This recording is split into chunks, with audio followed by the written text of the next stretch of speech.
আজকে রাত্রে খাচ্ছি, বাইরে বৃষ্টি হচ্ছে, তো বৃষ্টির মধ্যে খিচুড়ি করতে বললাম, কিন্তু এটা একটা স্পেশাল খিচুড়ি, যেটা হচ্ছে ডাল ছাড়া।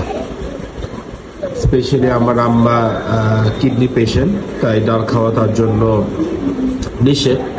এই খিচুড়ি তিনি করেন। এখানে প্রচুর পরিমাণে পেঁয়াজ দেওয়া হয়, আস্ত রসুন দেওয়া হয়, হলুদ দেওয়া হয়, কোনো ডাল না।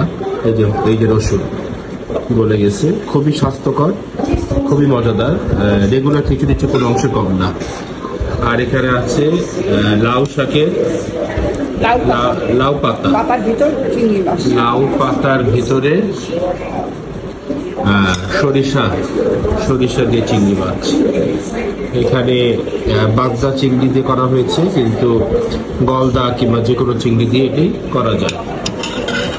আর আছে এটা পুঁটি সিদ্ধ ভর্তা। এটা উঠাও তো, এটা উঠাও। আর গরুর মাংসটা আস্ত শুকনো মরিচ দিয়ে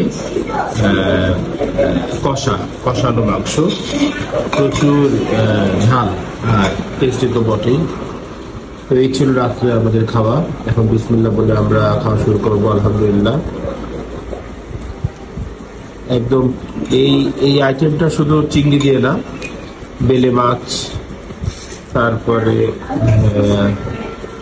গলদা চিংড়ি, বিভিন্ন নরম মাছ যেগুলি, সেগুলি দিয়ে এটা করা যায়। লাউ পাতা, কুমড়ো পাতা দিয়ে করা।